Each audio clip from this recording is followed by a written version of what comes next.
So the purpose of this video is going to be to look at Walt Disney's chart and talk about how he has a nighttime chart, a nocturnal chart, which I just went over in a video in my other channel, and also to look at some of his planetary placements and align them with some of the events he's had in his life. The best way to learn astrology sometimes is through famous people's charts.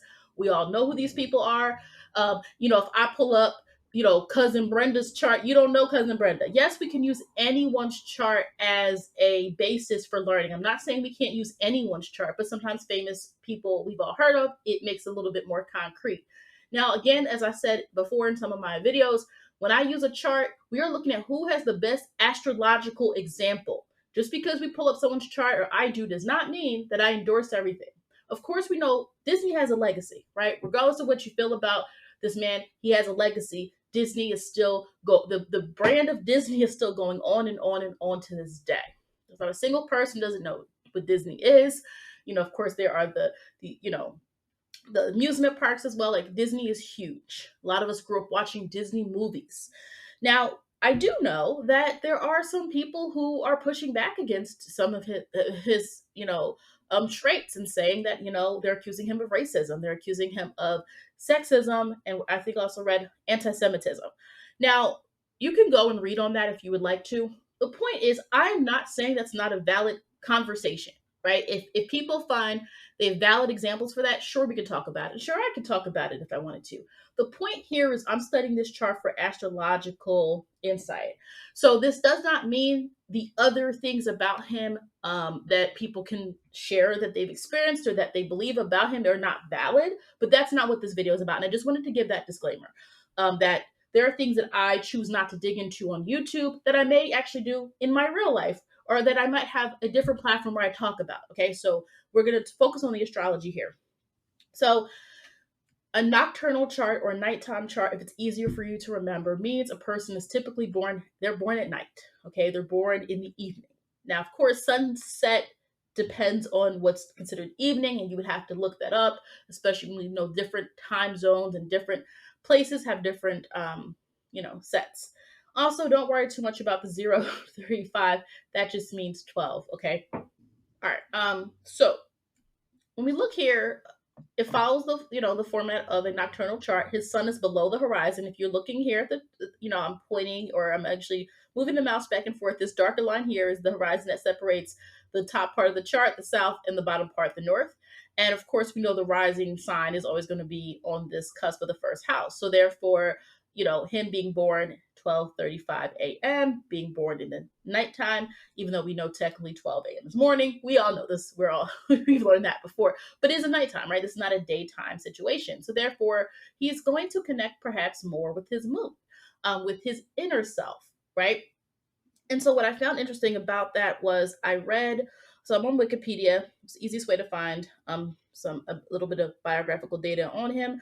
It says Disney was a shy, self-deprecating, and insecure man in private, but adopted a warm and outgoing public persona. And I'm like, I wonder what could cause that. Of course, when we look here, we see what could cause that is the moon in the first house. A person with the moon in the first house is always going to be a bit emotive. And if someone has a moon in Libra, there is this ability to connect. And he likely sought opportunities to connect with people. So I'm not surprised that he had like a public persona that was likable. And people maybe felt that they know him. Okay. And at the 9th degree, we're also dealing with a person who is able to exude some level of optimism, who's able to kind of show that side. But what makes for a creative person is his third house. His sun is in the third house. Now, the moon and Venus and Mars are considered to be the planets benefic to him because he's a nighttime chart. We see Venus is in the house of creativity. It is in the house of performance. Not just that, but Venus is in Capricorn. And Venus being in Capricorn here also indicates that there is some level of money that can be made. Capricorn deals with tradition, but Capricorn can also be something that is long-standing, something that stands the test of time. Regardless of what we Some people may say, you know what, I've heard some things about Disney. I don't really respect him. Some people may say, hey, but he still made these things. He still created some things that people still watch this day, or he created the company. Obviously, he had many, many, many people working under him over the decades. He couldn't have done it by himself. But we do know here that he led through that. Okay. Now, what I find very interesting was also this kind of when we think of someone being creative, I always tell people if you rent this in the third house, like you have to use your imagination and you have to use your whatever's weird or quirky about the way you think, how to use that in ways that can really help others understand where you're coming from. Probably a person who's very like even innately and insanely committed to ideas. Because I also say that because the 16th degree, which would connect him, he's able to tap into people emotionally. That's also why he has the moon in the first house. Again, regardless of what you think about his legacy, Disney's ability to create a brand that captured the childhood in people, right? Think about the fact that he had Venus in the fifth house, and Venus is considered to be one of his benefic planets. Okay. Now, another thing that probably stands out of why people are like, I wouldn't be surprised if he had some views that did rub people the wrong way or that were concerning, because also it says here that he grew politically conservative as he got older. And so here you see the remnants here of Capricorn. And Capricorn, Saturn is in Capricorn. And though Capricorn, he has Mars in Capricorn. Now, Mars is considered to be one of his benefic planets. So Mars is a malefic and Saturn's a malefic, but in a nighttime chart, Mars is actually going to work for him. Not only that, but Mars is exalted in Capricorn. Not only that, but Mars is the 8th degree. That's an intense person who's able to execute things and ideas freely. Whatever he felt he wanted, he likely came up with an idea to get it. Moon in the first house. Also, he has his fourth house energy here. So family is important to him, but I can see that likely he was very traditional within the family. I also read that he, after the Lindbergh baby kidnapping, it says here he took really extra caution to make sure his daughters were not photographed. So he was very private. That's also not surprising when you see there's a Mercury and Scorpio in the third house. Third house can be early childhood, usually the person's childhood. But when we're looking at the fact of his daughters, so there's a level of protectiveness here that's not surprising when someone has Capricorn energy in the chart. So he has this Capricorn stellium. There's a stern side of him. There's a non-negotiable side to him. Okay. The fourth house is also the house of our roots, where we come from. If we were to ever if anyone was ever to want to pin race or your roots or your background, ethnicity on a house, I would say it's your fourth house. Why? Well, it's your family. Where do you come from? Right? And that's why the ninth house is a different house. That's more out of our realm of familiarity. It's away from our family, right? It could be experiences and cultures that we respect or that we learn more about.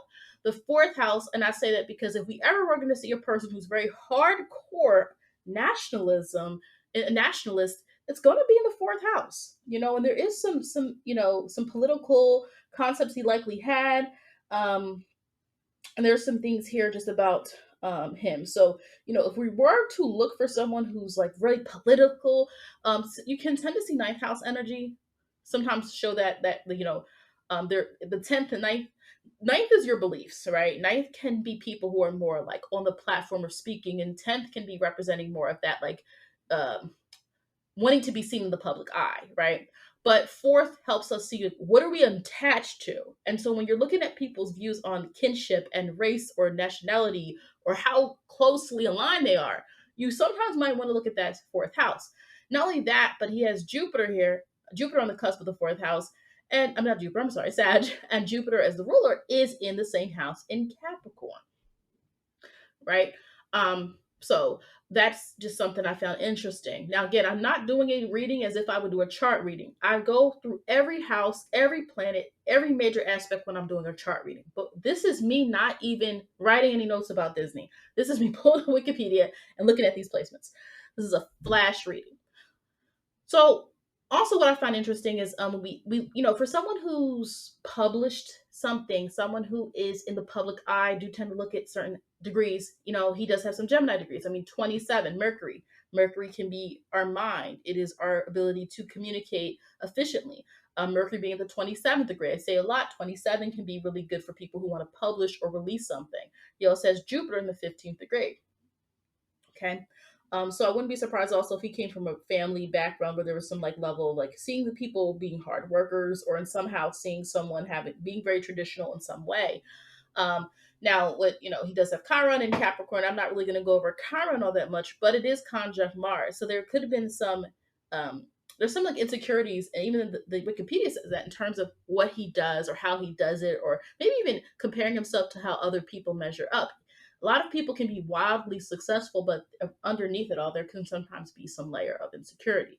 Now, what does stand out as well is the fact that Jupiter, right, which is considered to be a benefic planet for people with daytime charts, diurnal charts, is conjunct Saturn.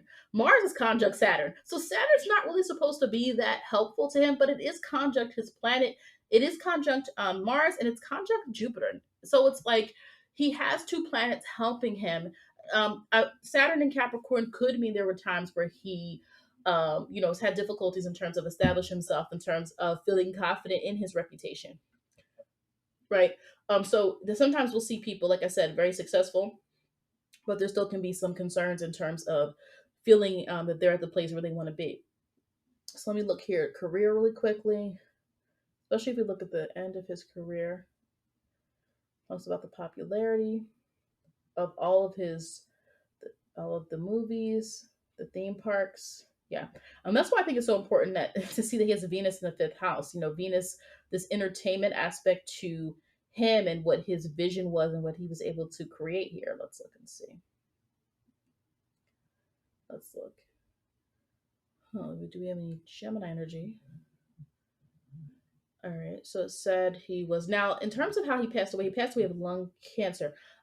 You would likely see this in the actual. You could see that more in his transit chart, or even in one of his solar return or something like that. But I do find it interesting because Gemini rules the lungs, and he has Pluto in Gemini, so I wouldn't be surprised there. Pluto and Gemini, if you want to make that connection to the lungs, Pluto can represent death. Planets can represent many things in someone's chart, right? In youth, it could represent a different planet. And then if we look here at like the fact that, ninth house is also representing this idea of what he believed in. And so there was an extremist part of him. If he was a smoker, I bet he was a heavy smoker. And that's what it said also in Wikipedia, heavy smoker. Also here, what I find interesting, again, I'm not doing this as a chart reading like I would. Pluto is also creating an opposition to Uranus. Again, I wouldn't, and Uranus is in the third house. And he is Sagittarius. Sagittarius can be a little extreme in their beliefs sometimes. All right.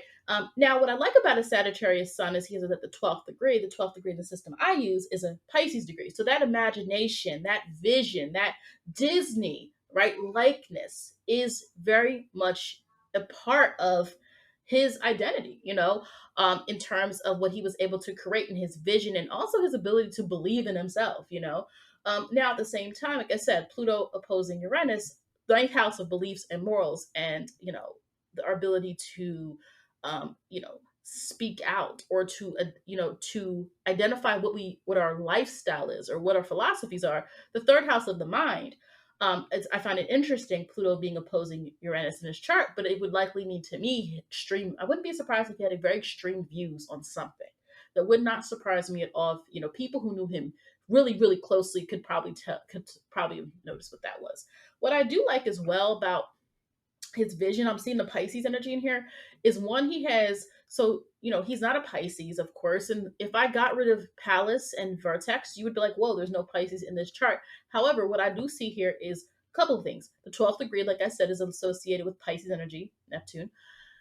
And then also the North, not the North, I'm sorry. His midheaven is at the 24th degree. The 24th degree is a Pisces degree, 12 and 24. 24 is enlightenment. So his ability to shed light. Now, the way I'm approaching this reading is more so through the lens of his career. Of course, if I was doing an actual birth chart reading, I'd be going through all the houses and what that meant for him as an individual, but that's not the point here. Neptune being in Cancer, again, that representation of being able to create an imagination, the fact that using his imagination to create a career for himself, how important that was. Neptune being in retrograde could indicate as well that there were some unfulfilled wishes or desires. some dissatisfaction. Like even though he accomplished a lot, unless we know him personally, we don't know what he actually felt, said, or thought. But I think Neptune being in the 10th house helps us understand film, right? Neptune is film, it is illusion, it is all those different things. And when we think of like animation, right, that really stands out. Additionally, we do see, I see the 6th house of work. He has Aquarius here. So, of course, he was going to do something that was quite innovative, most likely. Okay. Not only that, the ruler is Uranus, which is in that 3rd house. Okay. So, Uranus is representing the ideas, the visions coming through. I say all the time, Pisces and Sagittarius are signs that do the impossible, or they believe the impossible. Sagittarius is trying to create this universal understanding of ideas and concepts and morals and thought patterns that people can share and spread. And Pisces is trying to create that like inner imaginative quality that we all can have and see the possibilities in things. So I'm not surprised someone with his specific accomplishments has Pisces energy somewhere a little bit, right? It's not real Pisces energy because it's not a sun or a moon, but it's remnants of it, but definitely the Sag energy. But also the vertex being it took in Pisces. The vertex is a fate indicator. Again, you never know someone's fate indicator. That is for the person to describe.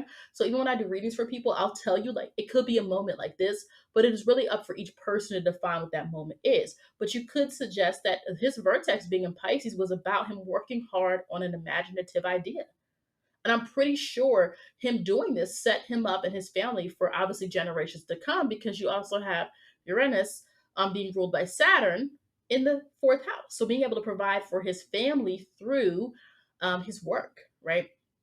His legacy in the 18th degree is efficiency, it is productivity. His work influenced other people's work, okay? And again, it is what it is, regardless of what we think about him. Or what you've read about him.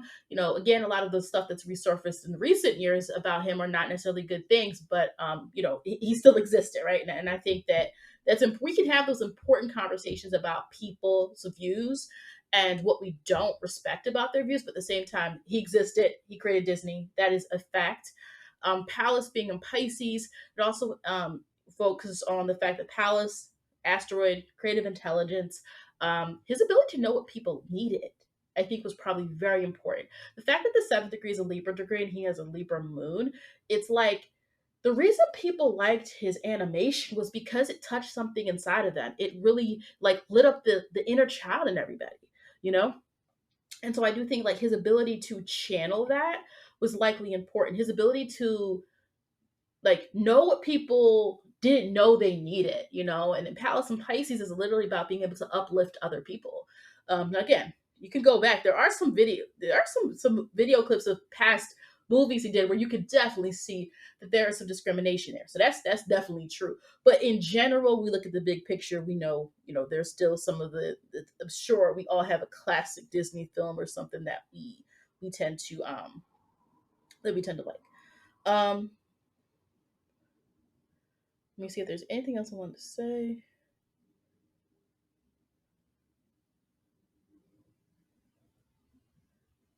All right, one last thing. It says, and I want to see if I can find the planet that helps explain this. Disney's public persona was very different from his actual personality. Why is that? His son.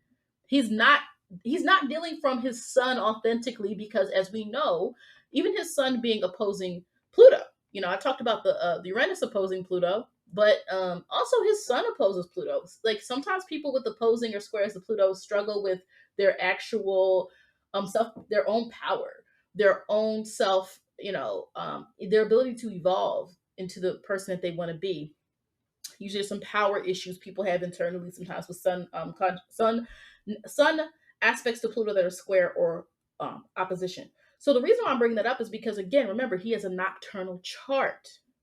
Okay, one, so what's going to mean is that he might align more with his moon than his sun in the first place.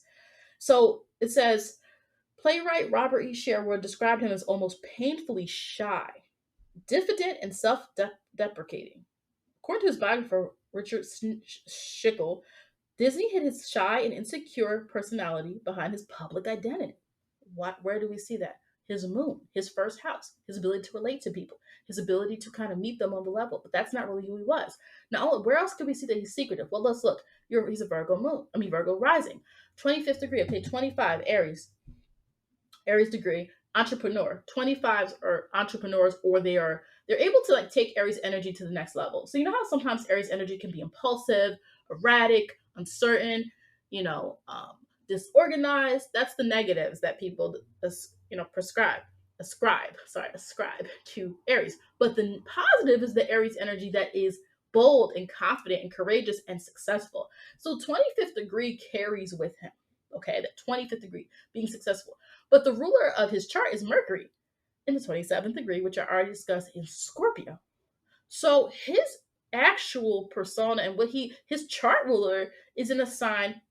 There's parts of him that he wanted to hide. There's parts of him that weren't open. There were parts of him that he didn't want to disclose. Okay, so he is likely a person that hid behind his creations. He hid behind the things he could do well to make up for maybe some of the things that he could not do well. It also says, Kimball argues that Disney played the role of a bashful tycoon who was embarrassed in public and knew he was doing so. Disney acknowledged the facade and told a friend, I'm not Walt Disney. I do a lot of things Walt Disney would not do. Walt Disney does not smoke, I smoke. Walt Disney does not drink, I drink. Okay? Goes on to say, critic Otis Ferguson in the New Republic called the private Disney common and everyday, not inaccessible, not in a foreign language, not suppressed or sponsored or anything, just Disney.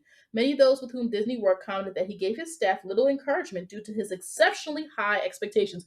Why would he have exceptionally high expectations? What do we think? I'm thinking it's that Virgo rising at the 25th degree. If I'm like, it's like, if I'm at this level, you need to be at this level. Not only that, but Venus, 29, again, like there's this level of like, I've made it to this point. I am very proud of myself. You need to be there too. Venus is also creating a trine. Venus is creating a trine to Virgo.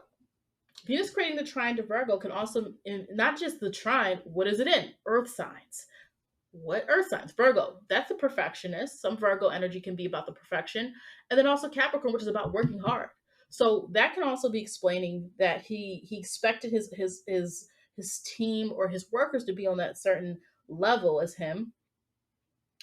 Norman recalls that when Disney said that'll work, it was an indication of high praise. So he kind of conserved his ability to give praise to people. So it's like, in a public image, he would wave and be personable, Moon and Libra first house. His ability to channel that emotional side of himself to show people what he thought he wanted them to see, but really beneath the scenes, he was not really like that at all, and that he was really hard on himself, hard on other people. It says, instead of direct approval, Disney gave high-performing staff financial bonuses or recommended certain individuals to others, expecting that his praise would be passed on. Why? What placement tells us that he would do that? That Venus in Capricorn. I would give you some money. It's almost like his inability to show the emotional expression. And I think that comes from his moon trining Pluto. And that moon trining Pluto is an air trine. And so it can mean there's a difficulty really being warm. You don't really see a lot of warm energy here. Even Neptune in Cancer, it's at the 0 degree, but it's in Cancer, but it's in retrograde into the 10th house. And so all his emotional side is going towards his emotional side is going towards his career. And also the moon, aspect to Pluto can mean like that hidden side of himself, that side of himself where it's like it's difficult to fully be vulnerable in how he's expressing his emotions. He'd rather just talk, or he'd rather show it in ways that are more literal, or show it in ways that are not really sentimental. But I say that because he couldn't tell people good job.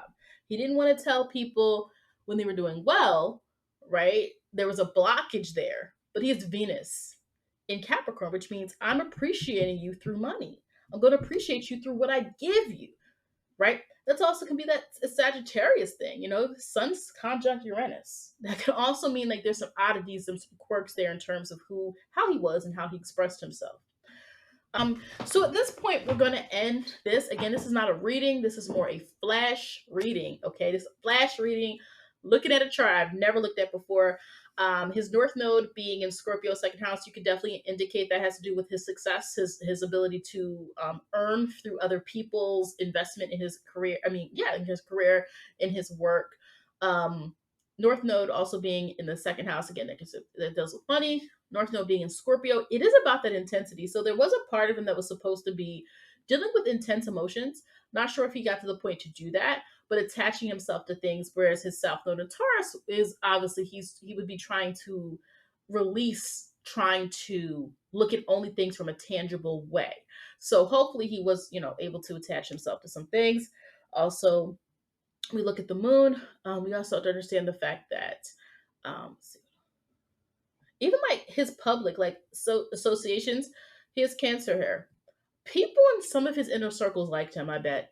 But he also, it's the moon, right? The moon is ruling that house because Cancer is ruling that house, the 11th house. And so, again, it's that public persona. It's, I'm going to put on this display because it's what people want to see. So when we look at the chart, we do see a lot of the indicators of like his success and also how he was apparently described. And yeah, that is it for this reading.